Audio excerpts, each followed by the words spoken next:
Got us the old Chub from Oskar Blues. Oh, wait a minute. Wait a minute. Good evening. I am Beerzerker. I'll be your host this evening. And we're going to examine the old Chub, Scottish ale from Oskar Blues Brewery. It's like Sputnik, a virtual planetoid. Pack it in, pack it out. It's from Brevard, North Carolina, at 8% alcohol by volume. And you can check this shit out at www.oskarblues.com. Alright. So I poured this, and I drank some, but I'm gonna we're gonna do this shit right. Okay? So we're gonna re-pour this. You know what I'm saying? Okay, check, check. 1, 2. 1, 2, check, check. 1, 1, 2, check, check.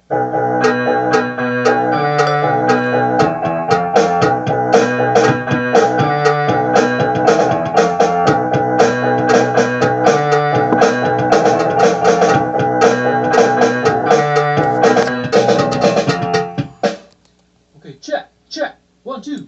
1, 2, check, check. 1, 1, 2, check, check.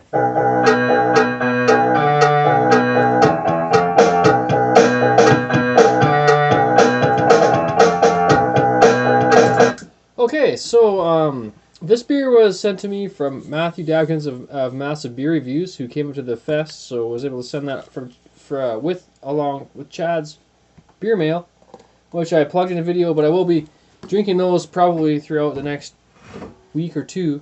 Quite a few beers Chad sent me, so and they look pretty fucking killer. And Matt sent this, the old Chub, which is pretty fucking awesome. Been drinking on it here. Had it probably maybe almost 2 years ago. I bought the 4-pack or whatever they come in, and I have a review of it, but I was like so fucking wasted. Yes, this beer hits pretty hard.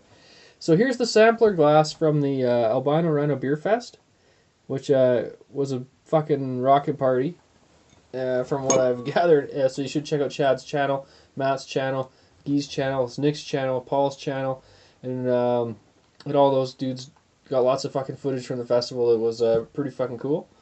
And Chad also sent the Cameron's glass, which is pretty solid. It's dirty.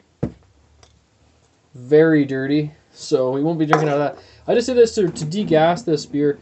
It's 8%. It's but it I think it can improve with a little bit of degassing is all. So that's my only complaint with it as I've been drinking it. It's fucking fabulous. A magnificent aroma.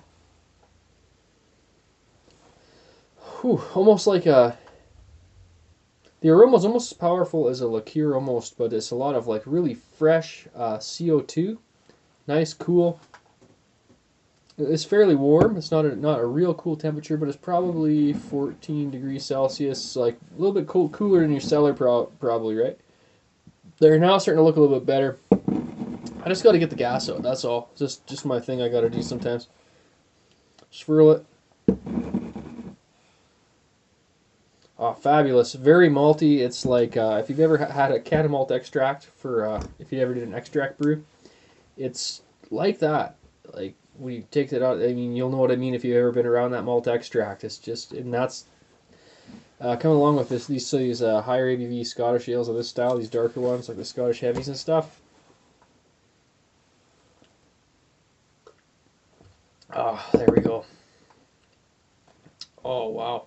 A lot better now. A little bit of degassing. Heavy, rich malt, brown bread. Awesome. And then the finish is actually quite dry. It's very dry. And with a beer this malty, you wouldn't expect it to be that dry. It's extreme, like dry. ale yeast going on, but also enough maltiness going along with it to kind of like, coat it up a little bit, kind of like licorice, you know what I mean? Not with licorice taste. I'm not getting that at all. I'm just getting straight maltose brown bread crust. A little bit of hops in the aroma.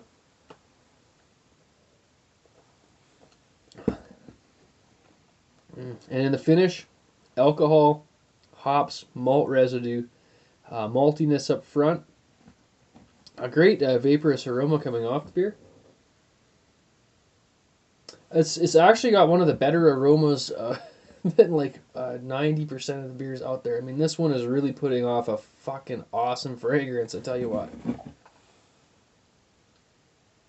Like, you smell it all day. Like, the way that the alcohol and the maltiness, very heavy maltiness, conjoins with a little bit of hops in there with whatever the yeast and the CO2 is. It's very fresh. It's like almost like smelling a fresh hop IPA, although not at all that aroma, but with that kind of intensity and kind of pizzazz, we'll say, right? Oh. Yeah, it gets you pissed too. This beer, so watch out. It does generally take you a little while to drink one of these, but you like this one I'm putting back, considering how malty it is. If you're new to malty beers, might be a little bit hard drinking for you. Once you get used to it, hit the right temperature. Say a lot of the Belgian beers do the same thing. I'm always doing this. I'm plugging it, so in case you don't do this, get yourself a nice big glass, tulip glass, something like that. Swirl it around a little bit.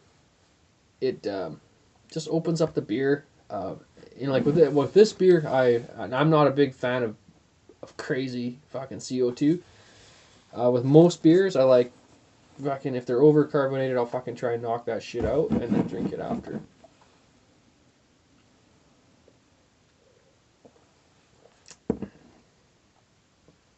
Wow, big middle to the beer, big finish, substantial start, fabulous aftertaste, and texture and mouthfeel within the aftertaste and all through the beer. But really in the aftertaste, it's really like the fucking gold right there with the dryness and the alcohol and the hops and the maltiness all kind of, as it dries out and exposes a lot of those flavors a little bit more. This beer is really fucking good. I'm glad that I poured it again. Put it in the glass and let it open up. If you just pour it out of a can in a regular, let's say a pint glass, and you top it up and it's not really degassed, and it could just be this batch, like in this can, that was kind of, to me, a little bit overcarbonated.